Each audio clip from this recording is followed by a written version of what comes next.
네, 오늘은 교제, 가족이 되기 위해 몸부림치다는 주제로 함께 말씀을 나눌까 합니다. 좀 설교 타이틀이 너무 전투적이죠. 몸부림치다 막 이러니까. 네. 여러분 교회란 뭐라고 생각하세요? 교회란 뭐라고 생각하세요? 네, 교회란 뭐죠? 네? 공동체. 네, 교회란 뭐예요? 한번. 네. 교회 늘 다니시잖아요, 교회. 교회 생활 하시잖아요. 교회가 뭐예요, 교회가? 에? 에? 에? 교회는 교회야? 교회가 뭘까요? 에? 에? 에? 하나님의 집, 아버지의 집, 네. 또 교회를 뭐라 그러겠어요? 가르치고 모이는 곳, 뭐. 우리가 교회를 늘 다니면서 교회에 대한 별로 질문을 안 던지고 교회 생활을 우리가 그냥 무던히 그냥 해오고 있단 말이죠. 교회를 한문으로 뭐라 그래요? 가르칠 교자에 모일 회자를 써서 우리가 가르치고 배우는 모임 뭐 이렇게 우리가 이야기할 수 있겠죠, 그죠? 우리 한문으로 교회를 우리가 가르칠 교자를 써요. 근데 사실은 가르칠 교자는 교회를 바르게 해석하지 못한 한문이에요. 사실은 가르칠 교자가 아니라 교제할 교자, 사귈 교자를 써야 돼. 교회는 어떤 곳인가? 가르치고 그러는 곳이 아니라 교제하고 교통하는 공동체란 말이죠. 공동체. 그래서 에클레시아라는 말은 밖으로 불러냄을 받은 사람들이 모여 있는 곳이니까 밖으로 불러냄을 받은 사람들이 함께 모여서 서로 교통하고 교제하는 게 바로 교회란 말이죠. 교회. 그래서 아처 토레이 목사님이 말하기를 교회는 교통하는 공동체다 이렇게 이야기했어요. 교통하는 공동체다. 우리가 사도신경, 우리가 침례교라 사실은 이런 성경이 아닌 것에 대해서 고백하진 않지만 사도신경의 신앙을 우리는 모두 다 함께 받아요. 사도신경에 보면 이런 대목이 있지 않습니까? 성도가 서로 교통하는 것과 그 대목이 있단 말이죠. 교회란 뭐다? 성도가 서로 교통하는 것, 성도가 서로 교제하는 것, 그것이 바로 진정한 공동체란 말이죠. 우리가 이런 모습을 신약교회, 우리가 지금 살피고 있는 교회 모습 속에서 확인할 수 있지 않습니까? 오순절 성령이 임하시고 사도들이 수많은 사람들에게, 수많은 지역 가운데 무리들에게 복음을 전파하지 않았습니까? 유대인들 너희가 십자가에 못 박은 그 예수가 우리의 메시아다, 구세주다라고 선포하면서 그들이 어찌할꼬 통곡하고 자복하면서 그들이 믿음을 갖게 되었고 그날에 구원받은 사람이 무려 3,000명이나 되었다고 이야기 나눴죠. 그들이 구원받고 나서 가장 먼저 달라진 태도가 뭐라고요? 그들은 모이기를 힘썼단 말이죠. 모였단 말이죠. 모였어요. 함께 모였어요. 에클레시아, 모였다. 밖으로 나가서 불림받은 사람들이 에클레시아, 밖으로 나가서 모였다. 이거예요. 모였어요. 왜 모였을까요? 그냥 모였나요? 아니죠. 모인 이유가 있겠죠. 모인 이유가. 지난주에 우리가 살펴본 것처럼 그들이 모여서 뭐 했어요? 사도들의 가르침을 받았어요. 사도들의 가르침을 받았어요. 하나님의 말씀을 배우기를 힘썼단 말이죠. 그래서 42절에 뭐라고 이야기합니까? 사도행전 2장 42절 같이 읽겠습니다. 시작. 그들이 사도들의 가르침을 받아 서로 교제하고 떡을 떼며 오로지 기도하기를 힘쓰니라. 그들은 자연스럽게 모인 게 아니라 거의 전투적으로 모였다고요. 전투적으로 모였어요. 그냥 자연스럽게 그냥 모이지 뭐 사도가 모이래니까 가자 뭐 이렇게 해서 모인 게 아니라 그들은 거의 그냥 마치 블랙홀처럼 빨려 들어가는 것처럼 마치 그렇게 함께 모였다는 걸 우리가 확인할 수 있죠. 모여서 한 가장 중요한 게 뭐예요? 사도들의 가르침을 받는 것, 말씀에 대한 배고픔, 허기짐을 함께 그냥 느끼면서 하나님 앞에 와서 허겁지겁 말씀을 함께 먹는 것. 그리고 그것만이 아니라 그들이 모이게 만든 또 하나가 오늘 본문에 뭐라고요? 그들이 함께 모여서 교제하기 위해서 모였단 말이죠. 이 교제라는 말은 성경 원어 헬라어로는 코이노니아 이렇게 이야기해요. 코이노니아. 성경에서 말하는 코이노니아, 교제란 뭘까요? 우리가 교제가 아닌 것부터 우리가 먼저 좀 치고 나갈 필요가 있을 것 같아요. 아닌 게 뭐냐?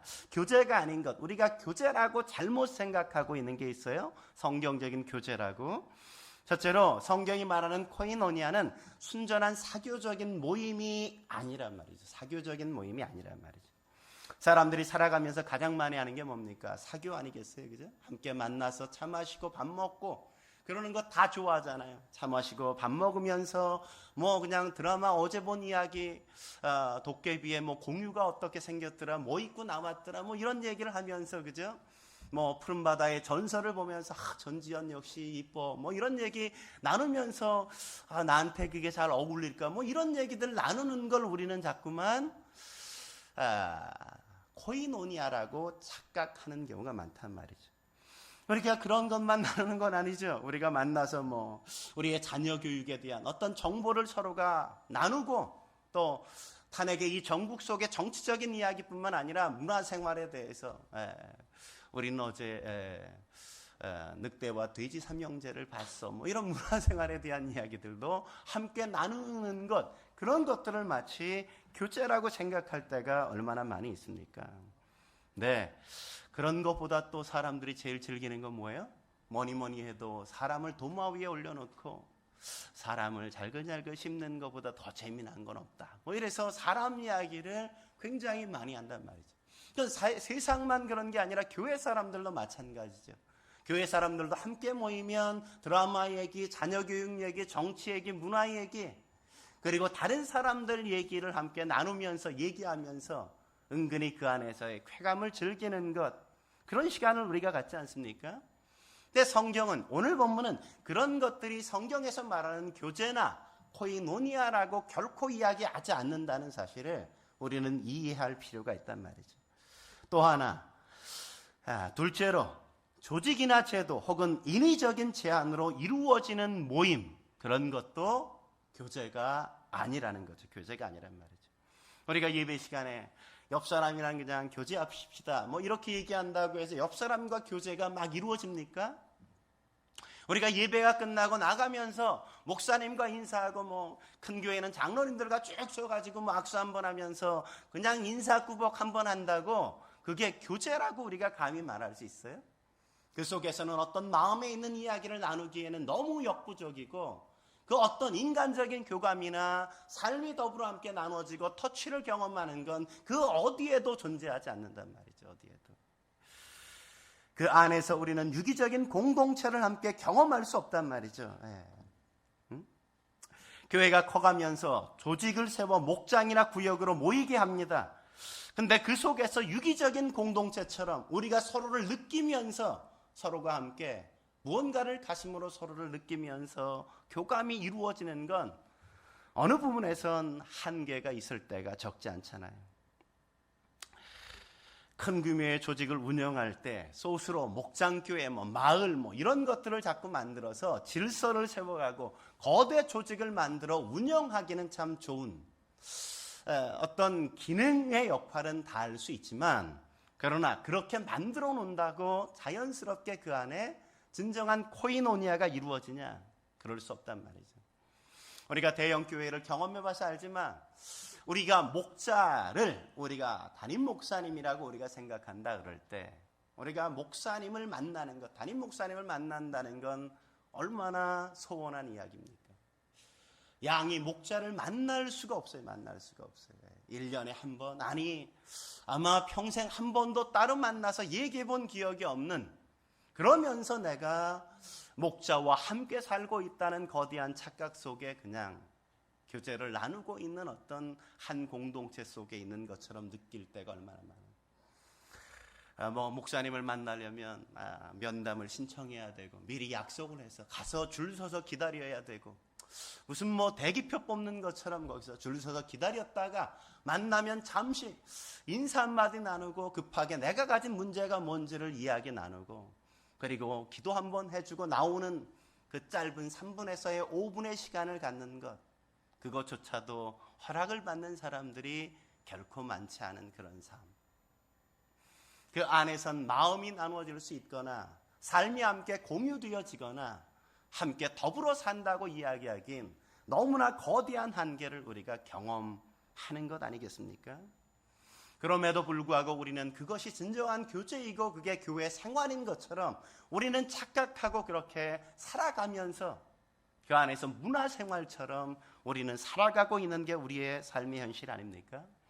저도 대형교회에서 목회를 해봤지만 영혼을 돌보는 것만이 아니라 그 사람이 한 사람 한 사람의 개인의 경조사조차도 다 찾아다니지 못하는, 챙겨주지 못하는 이 부끄러운 현실 속에서 내가 양을 안다, 양의 이름조차도 알지도 못하고 그가 무슨 생각을 하고 사는지를 알지 못하고 살아간다는 건, 그것은 거짓된 삶의 목양과 삶의 태도를 내가 살아가기로 하는 그런 모습이 아니었을까 하는 생각을 되돌아보게 되어집니다. 그런 관계, 그런 삶을 지속해야 될까? 저는 이제는 그만해야 되지 않나 하는 생각을 했기 때문에 저는 교회를 개척하게 되었어요. 그렇다면 성경이 말하는 교제, 우리가 추구하고 교회가 정말로 코이노니아를 나누기 위해서 어떻게 해야 될까요? 사실 이 코이노니아라는 헬라어 단어는 영어랑 한국어로 한 단어로 표현된 게 무려 17가지 단어로 표현됐어요. 그러니까 어느 한 단어로 표현하기엔 굉장히 쉽지 않은 단어가 이 코이노니아라는 단어의 의미입니다. 저는 그냥 코이노니아의 본질이 뭐냐 한마디로 이야기하면 오늘 설교의 타이틀처럼 가족이 되기 위해 몸부림치는 것, 그렇게 저는 얘기하고 싶어요. 가족이 되기 위해 몸부림치는 것, 그게 저는 코이노니아다, 그렇게 말씀드리고 싶습니다. 그렇다면 우리가 어떻게 가족이 되기 위해 교제를 나누어야 할까요? 첫째로 우리는 서로 더불어 살아가기 위해 공유해야 한단 말이죠. 삶을 공유해야 된단 말이죠. 사실 이 교제, 코이노니아라는 단어는 코이노스라는 단어에서 함께 나왔습니다. 이 코이노스라는 단어는 중의적인 의미가 있는데 하나의 의미가 뭐냐? 공동의라는 의미예요. 공동의라는 의미입니다. 이건 내가 소유하게 된 내 소유물에 대해서 사유화된 그것을 기꺼이 다른 사람들과 공동체와 더불어 공유하는 것, 공유하기 위해서 내놓기를 기꺼이 한다. 이런 의미가 그 안에 있단 말이죠. 사람들은 흔히 그런 말 하지 않습니까? 내 것은 내 것이요, 네 것도 내 것이다, 이렇게 얘기하잖아요. 그죠? 그러니까 뭔가를 내놓으면 다 어떻게 해요? 집어가는 사람이 임자야, 뭐 이렇게 해가지고, 그죠? 뭔가 함께 이렇게 쌓아놓으면, 네, 필요한 사람 가져가세요. 그럼 어떻게 해요? 우린 자꾸만 다 챙기는데 목적을 두고 우리가 살아가지 않습니까? 인간의 탐욕은 끊임없이 무언가를 나의 소유로 삼기 위한 거대한 전쟁처럼 우리가 그렇게 살아가지 않습니까? 그런데 구원받고 난 신약교회 성도들은 얼마나 달랐습니까? 그들은 전혀 다른 삶을 살아간단 말이죠. 세상 사람들이 자기의 욕심을 채우기 위해서 끊임없이 집어 삼키는가 하면, 삼키는 반면 이들은 자기의 것을 그렇게 땀 흘려 힘쓰고 애써 벌었던 그 모든 것들을 함께 다른 사람을 위해서 기꺼이 내놓기를 시작했다는 걸 오늘 본문이 우리에게 보여주는 것 아니겠습니까? 그들은 함께 공유했단 말이죠. 공유했단 말이죠. 안으로 들어와요. 네. 잠겼어요. 잠궈 놔서. 네, 오세요. 네. 네, 삶을 함께 공유했단 말이죠. 공유. 사도행전 2장 44절 말씀 같이 한번 읽어볼까요? 44절 말씀. 우리 두 사람 먼저 우리가 환영하겠습니다. 네. 네. 네. 우리 미영자매, 우리 여름 수련회 같이 갔던 그 두 부부죠. 네. 네. 혹시 모를까봐, 잊어버렸을까봐. 44절 말씀 같이 읽겠습니다. 시작. 믿는 사람이 다 함께 있어 모든 물건을 서로 통용하고. 구원받은 성도들이 어떻게 했다고요? 그들은 믿는 사람들이 다 함께 모여 모든 물건을 서로 통용하고 같이 나누어 썼다, 공유했다, 이런 거죠. 유진 피터슨도 그의 메시지 성경에 뭐라 그랬어요? 믿는 사람들은 모두가 무엇이든 공유하면서 멋진 화합을 이루고 살았다. 여기서도 도깨비의 공유가 또 나오네. 참 아름다운 이름이에요. 멋진 이름이에요. 공유. 이런 삶의 모습은 단순히 신약교회가 탄생할 때만 있었던 게 아니라 그 다음에도 계속 지속되었다는 사실을 우리는 성경을 통해서 확인합니다. 사도행전 4장 32절 같이 한번 볼까요? 4장 32절 말씀 같이 읽겠습니다. 시작. 믿는 무리가 한 마음과 한 뜻이 되어 모든 물건을 서로 통용하고 자기 재물을 조금이라도 자기의 것이라 하는 이가 하나도 없더라. 그들은 공유하면서 자신의 재물에 대해서 그 소유권을 내 거야 이렇게 얘기하고 내가 원하는 너희만 가지가 이렇게 제한 짓거나 그런 행태를 전혀 보이지 않았다고 이야기하지 않습니까? 어떤 분들은 이것 때문에 초대교회가 공산주의가 아니었냐 뭐 이런 얘기를 하는데 전혀 그렇지 않습니다. 공산주의를 말하는 게 아니에요. 공산주의는 모든 것들을 공유재산을 하지만 신약교회는 재산의 사유화에 대해서 성경은 언제나 한결같이 인정한다는 사실을 우리는 놓치지 말아야 된단 말이죠. 누구나 다 자기의 사유재산이 다 갖고 있는 거예요. 모든 걸 다 교회로 공금으로 모두 다 교회의 재산을 다 모아서 함께 나누어 써야 된다. 이런 말이 여기서 얘기하는 의미가 아니라는 사실을 우리는 먼저 인식해야 된단 말이죠. 여기서 말하는 바는 성도들 가운데 누군가 생계를 고통당하게 되어지면 그를 그대로 놔두지 않을 정도로 극진히 서로에 대해서 함께 보살피고 그들이 먹고 살 수 있는 그들이 최소한의 생계에 대해선 서로가 함께 부담을 갖고 살펴준다는 의미가 여기 안에 있는 겁니다. 한 사람이 빈궁에 처하게 되어지면 그 사람을 그냥 놔두는 게 아니라 조금 여유 있는 사람이 그 사람을 위해서 자기의 내놓을 수 있는 것, 내가 무엇을 팔면 저 사람을 도와줄 수 있을까를 함께 고민하면서 자기의 것을 내놓고 그것을 생색내거나 의식하지 않았단 말이죠. 내놓는 사람도 기꺼이 내놓고 받는 사람도 거기에 대한 감사한 마음으로 함께 받으면서 교회가 하나의 가족처럼 형제자매처럼 함께 살아갔다고 성경이 그렇게 이야기하는 것 아니겠습니까? 사랑하는 성도 여러분, 어떻게 이게 가능하겠습니까? 이런 일이 어떻게 가능할까요? 그렇게 가능하게 만든 원인은 뭐가 있겠어요? 그들은 한결같이 가족이라는 의식들을 하고 살았단 말이죠. 그들이 구원받으면서 하나님의 가족이 되었다는 사실을 그들은 확인하고 알았단 말이죠. 요한복음 1장 12절에 뭐라 그랬어요? 영접하는 자 곧 그를 믿는 자들에게는 하나님의 자녀가 되는 권세를 주셨으니 하나님의 자녀가 되었단 말이죠.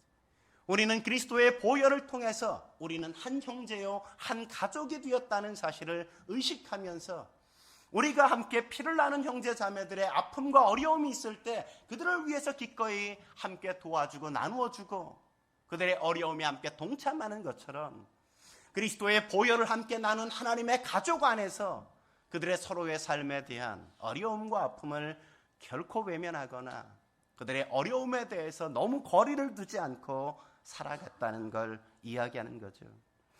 예수님은 일찍이 이것을 아주 분명하게 설명해 주셨죠. 자신의 모든 소유를 팔아 가난한 자들에게 주라고 예수님의 요구하자 젊은 부자 관원이 어떻게 했습니까? 재물이 너무 많아서 고민하다가 순종하지 못했잖아요. 그리고 그 슬픈 기색을 띠고 근심하며 그냥 갔단 말이죠. 갔어요.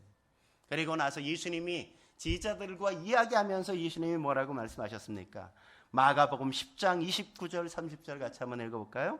마가복음 10장 29절 30절 같이 읽겠습니다. 시작.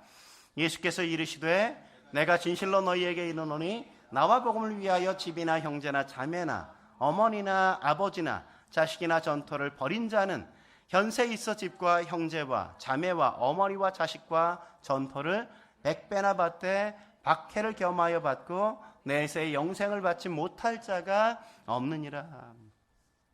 우리가 이 말씀의 포커스를 잘 알아야 돼요. 이 말씀은 우리가 어머니나 아버지나 형제를 그냥 다 버려도 된다 이런 얘기가 아니에요.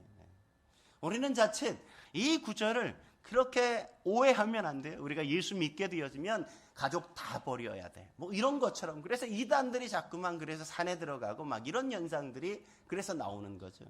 여기서 의미하는 이 포커스가 거기에 있지 않단 말이죠. 이 구절은 어떤 말이에요? 29절의 말씀은 어떤 불의한 어떤 안 좋은 일이 일어나서 우리의 부모나 우리 아버지나 우리 형제 자매들이 내 안에서 사라진다고 할지라도 이런 의미가 그 안에 있는 거란 말이죠.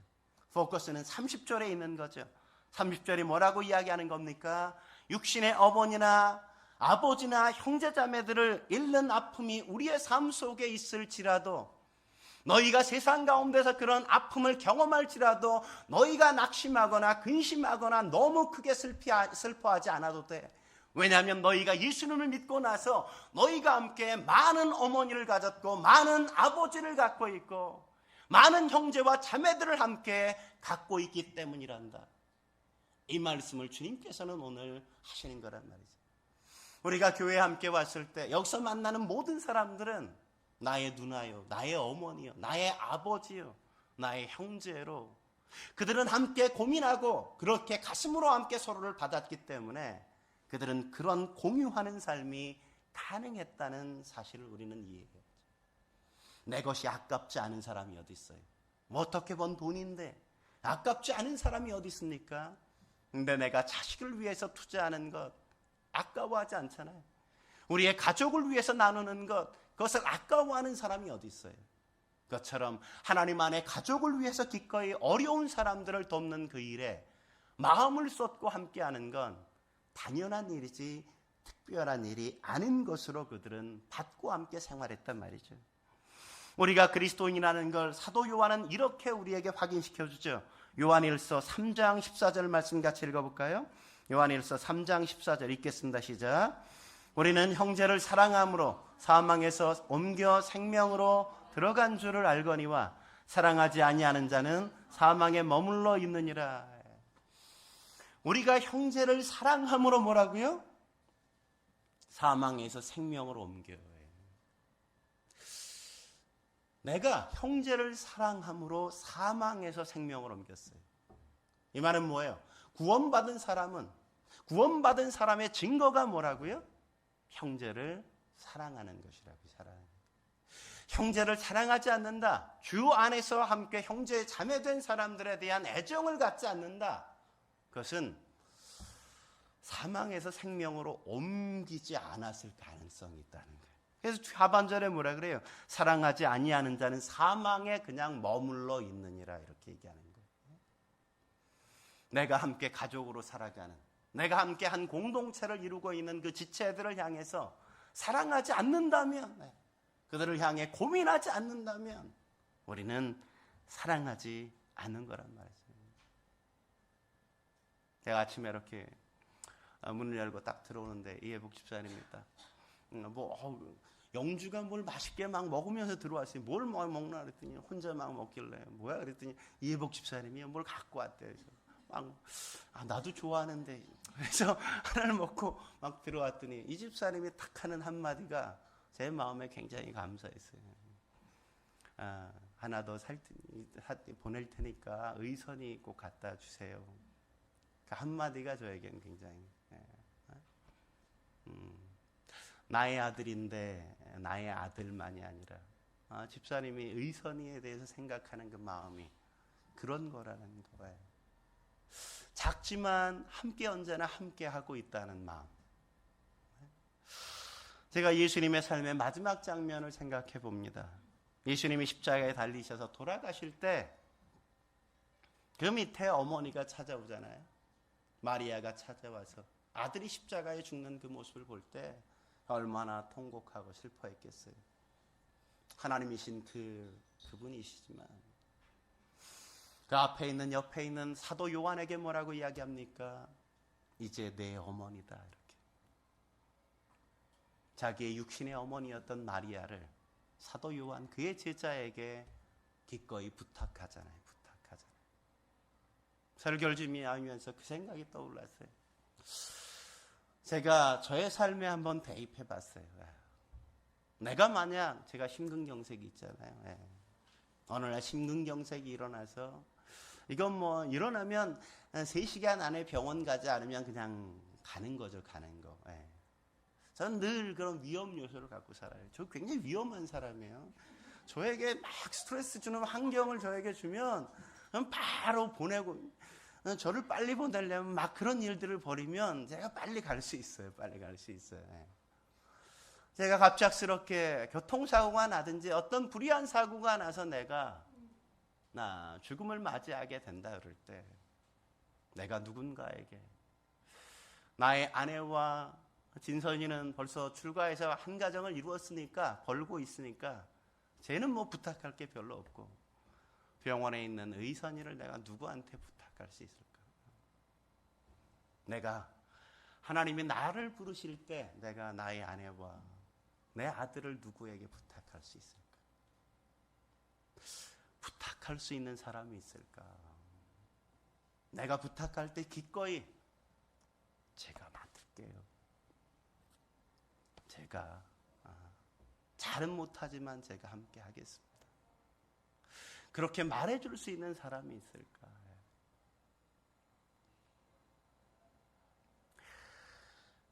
예수님만 그러지 않았죠. 사도 바울이 자기 편지를 쓰면서 그런 고백을 드리지 않습니까? 빌립보서 2장 25절에 보면 에바브로디도는 나의 쓸 것을 돕는 자라.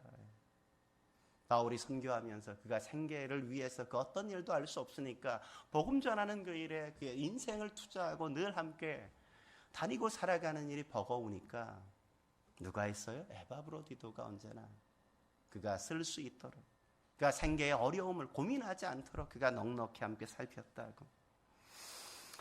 빌립보서 4장 16절엔 이렇게 얘기하죠. 데살로니가에 있을 때에도 너희가 한 번뿐 아니라 두 번이나 나의 쓸 것을 보냈다고 이야기하죠. 바울은 데살로니가 교회를 향해서도 이런 고백을 합니다. 우리가 이와 같이 너희를 사모하여 하나님의 복음뿐 아니라 우리의 목숨까지도 너희를 위하여 주기를 기뻐함은 너희가 우리의 사랑하는 자 됨이라. 그들이 나의 쓸 것을 채워줬지만 내가 너희를 위해서 복음만이 아니라 나는 너희를 위해서 나의 목숨까지도 기꺼이 내놓기를 나는 그것을 마다하지 않을 수 있다. 바울 역시도 그렇게 고백하는 그의 고백을 우리는 함께 만나지 않습니까? 성경에서 성도 되었다는 것, 하나님의 가족이 되었다는 것, 하나님 안에서 우리가 새 생명 가운데 함께 들어왔다는 건 그런 가족으로서 더불어 함께 살기로, 그래서 모든 것들에 대해서 우리가 민감하게 서로의 인생에 동참하고 참여하기로 함께 결정했다는 사실을, 그 고백이라는 사실을 우리는 결코 잃어버리지 말아야 한단 말이죠. 한 걸음 더 나아가서 우리가 어떻게 가족이 되기 위해 교제를 나누어야 할까요? 두 번째, 우리는 서로 더럽혀지는 것을 기꺼이 감수해야만 합니다. 서로가 더럽혀지는 것을 기꺼이 감수해야 된단 말이죠. 이 코이노니아라는 말이 온 이 코이노스라는 말의 중의적 의미 또 하나는 부정한, 더럽혀진 이런 의미가 그 안에 포함되어 있습니다. 우리가 서로 물건을 같이 쓰면 어떻게 되어져요? 이 컵을 같이 써. 같이 쓰면 어떻게 될까요? 더러워져요. 더러워져. 그래서 공동으로 사용하는 대부분의 것은 어떻게 돼요? 대부분 금방 더러워지고 잘 관리가 되었지 않아요. 제가 교회 차를 많이, 한신교회에 있을 때 교회 차를 많이 타봤잖아요. 교회 차량이 대부분, 교회 차량은 그냥 개인이 차를 쓰면 한 10년을 탄다면 교회 차로 쓰면 한 5년도 타기가 참 힘들어요. 왜 그럴까요? 한 사람이 아니라 같이 쓰니까. 같이 쓰니까는 같이 많이 서로가 잘 관리해서 사용하니까가 아니라 내게 아니니까 무관심하게 관리하는 것보다 사용만 한단 말이죠. 사용만. 누가 책임지고 그것을 서로가 열심히 관리하면서 쓰는 게 아니라 쓰는 것만 잘했지 관리는 아무도 하려고 하지 않아. 누가 하겠지 뭐. 그러다 보니까 쉽게 더럽혀지고 쉽게 방치되어 있고 쓰기만 했지 관리를 안 하니까 그것을 내놓았던 사람은 그래서 어때요? 마음이. 내가 이렇게 기증했는데 나중에 보니까 막 그렇게 더럽혀지고 아무도 관리하지 않은 것처럼 보여지는 걸 볼 때 내 마음이 어때요? 그것을 드린 사람이라면 마음이 상해요. 씁쓸해요. 그러면서 어떤 마음이 들어요? 아이씨, 다음부터 안 내놔.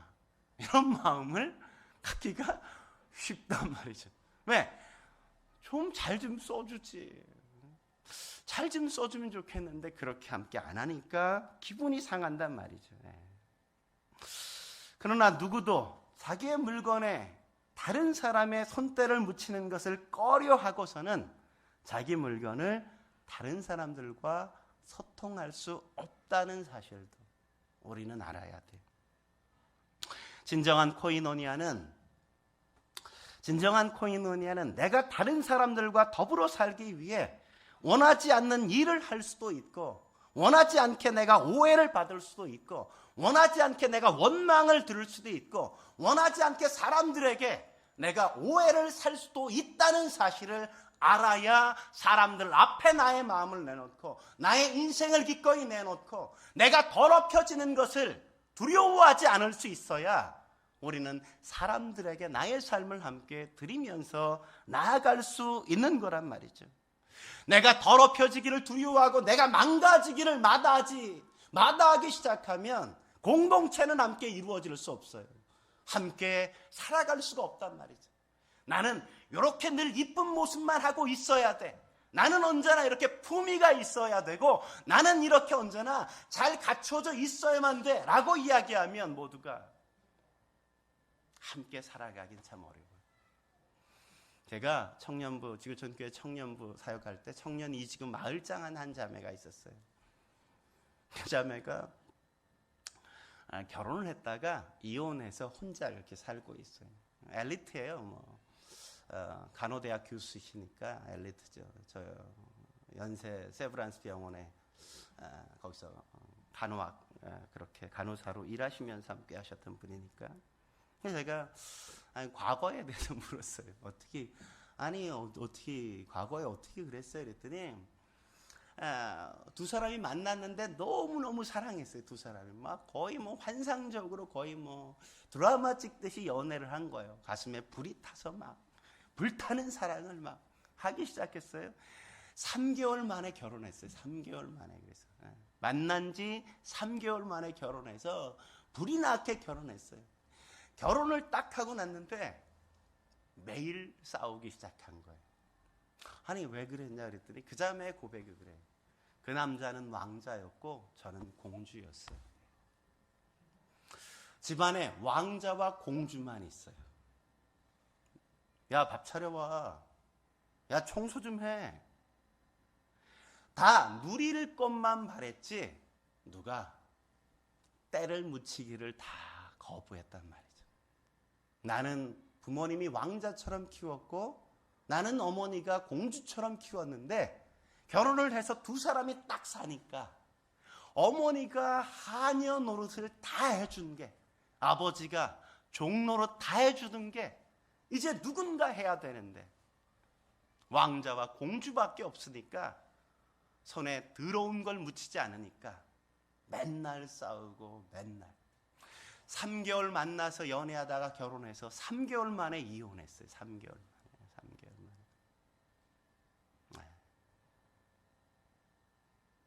근데 10년 뒤에 다시 만나서 그 남자가 다시 결혼했어요.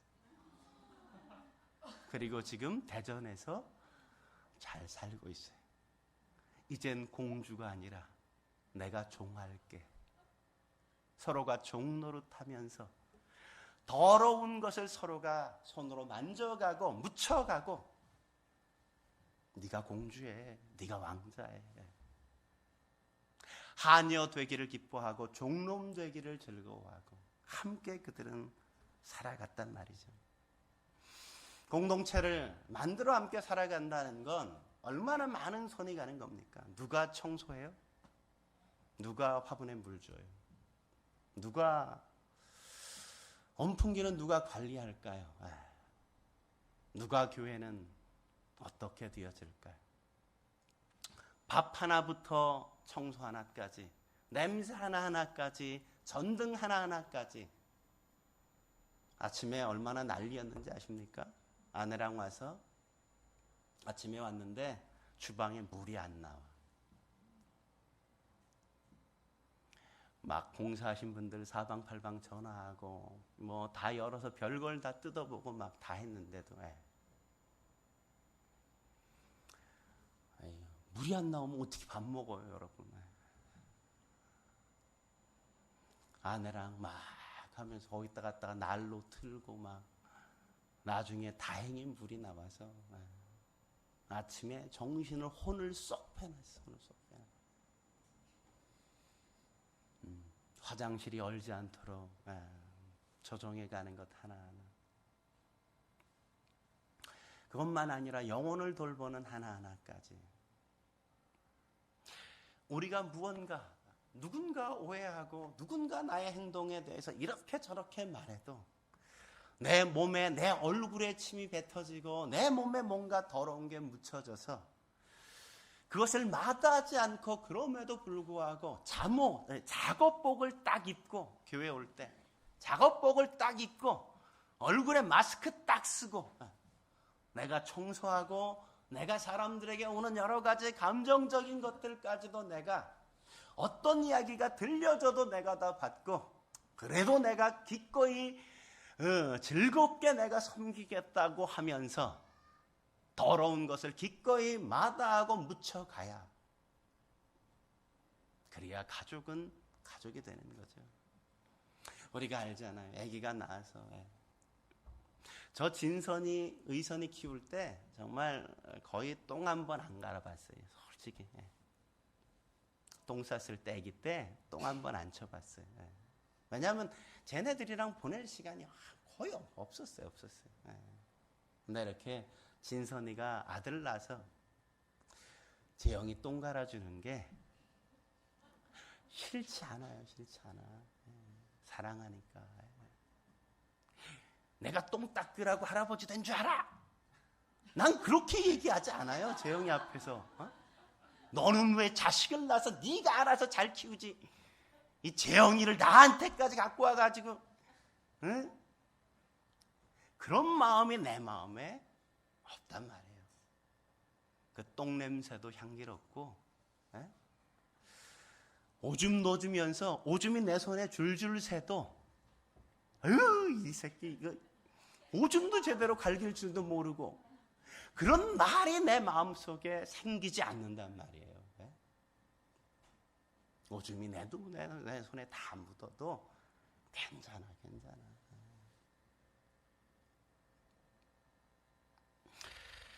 룻을 보십시오. 룻은 모압 여인이었습니다. 근데 모압 여인이 유대인과 함께 결혼했잖아요. 남편이 죽었습니다. 어머니가 아들이 다 죽고 남편이 다 죽자 유대 땅으로 돌아가면서 이방 여인이었던 두 며느리에게 뭐라 그래요? 그냥 내가 유대 땅으로 돌아가니까 유대에 가면 너희가 모압 여인이라 그냥 무시당하고 멸시당하고 이상한 사람 도끼 눈 뜨고 쳐다보니까 사람들이 너희 가지 말고 너희가 그냥 재혼하고 살아. 엄마가 그 며느리들에게 그냥 배려하는 마음에 그랬단 말이죠. 근데 룻이 어떻게 얘기해요? 룻은 아우 잘 됐다. 그러고 재혼하고 잘 살아야지 이렇게 얘기하지 않습니다. 뭐라 그래요? 룻기 1장 16절 17절 같이 한번 읽어볼까요? 룻기 1장 16절 17절 같이 읽겠습니다. 시작. 룻이 이르되 내게 어머니를 떠나며 어머니를 따르지 말고 돌아가라. 강권하지 마옵소서. 어머니께서 가시는 곳에 나도 가고 어머니께서 머무시는 곳에서 나도 머물겠나이다. 어머니의 백성이 나의 백성이 되고 어머니의 하나님이 나의 하나님이 되시리니 어머니께서 죽으시는 곳에서 나도 죽어 거기 묻힐 것이라. 만일 내가 죽는 일 외에 어머니를 떠나면 여호와께서 내게 벌을 내리시고 더 내리시기를 원하나이다 하는지라. 사실 이렇게까지 할 필요가 뭐가 있어요? 어머니도 떠나가라는데 너 재혼해서 그냥 너의 인생 살라고 다 허락했는데 그래서 재혼하고 떠나가서 그가 잘 살았으면 룻이 잘 살았으면 오늘 그 룻을 우리가 기억할까요? 우리는 기억할 수 없어요.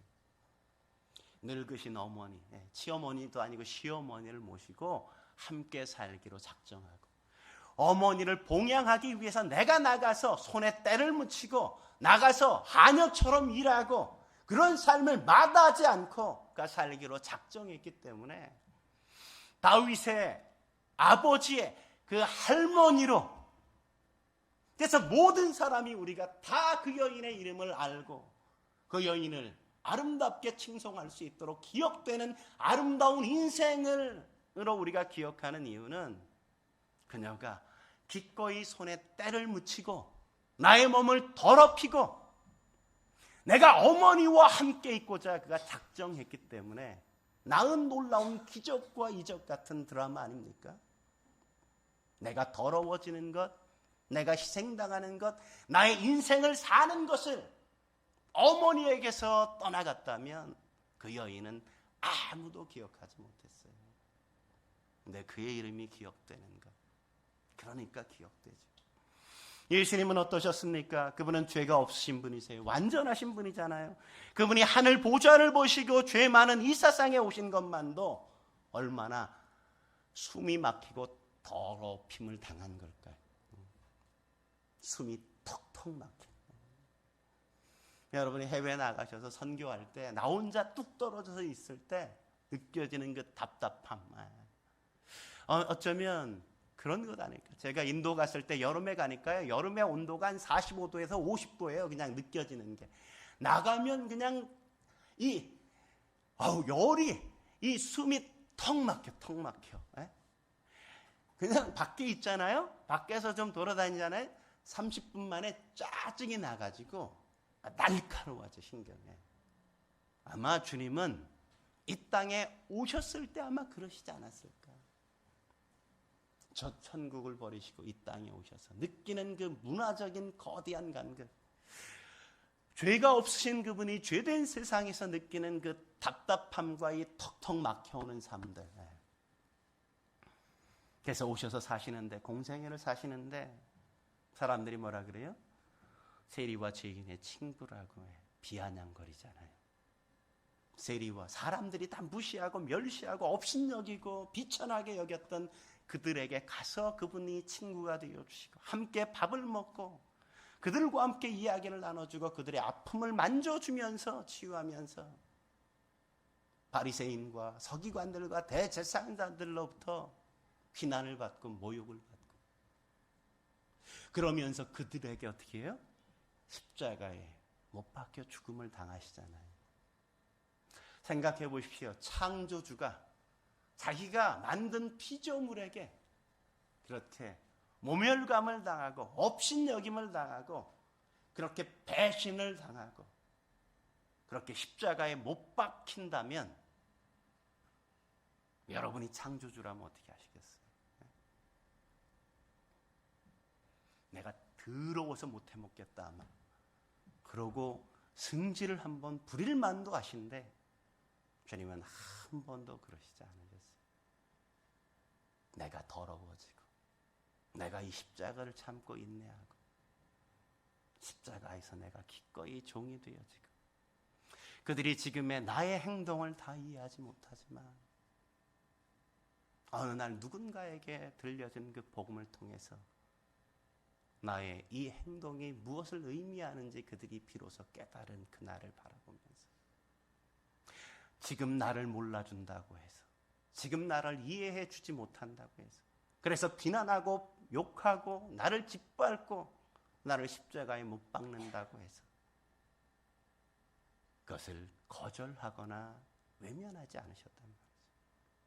저분은 기꺼이 그 앞에 자신의 인생을 드린 겁니다. 그렇다면 우리가 해야 될 일이 뭐예요? 더럽혀지는 걸 두려워하지 말아요. 더럽혀지는 것. 누구를 더럽게 하지도 말고 더럽게 하는 것에 관심이 아니라 내가 더럽혀지는 걸 두려워하지 말아야 된다. 아주 가볍게는 교회가 공유하고 있는 어떤 일들부터 시작해서 어떤 사람과의 관계 속에서 만들어지는 여러 가지 일들 속에 우리가 하나됨을 추구해가는 그 과정 속에 나오는 여러 가지 아픔과 상처들까지도 기꺼이 내가 이렇게 변함없이 내가 지켜가고 교회를 사랑하고 우리가 위에 가면 어느 날 우리가 하나 될 것들을 바라보면서 우리는 이 길을 넉넉히 걸어가는 것. 그게 뭐라고요? 그게 교제라고요. 교제. 우리는 하나예요. 누워서 침을 뱉으면 자기 얼굴에 침이 떨어지는 거예요.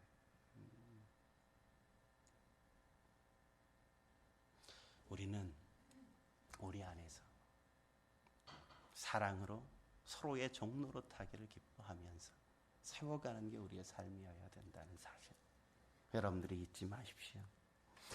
저는 이런 가족됨을 원합니다.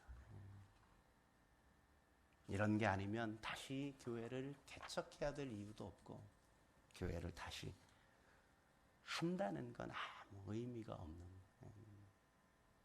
여러분들이 그런 교회 함께 바라보시고 꿈꾸시고, 그렇게 여러분이 삶을 함께 더불어 살아주시기를 간절히 주의 이름으로 축원합니다.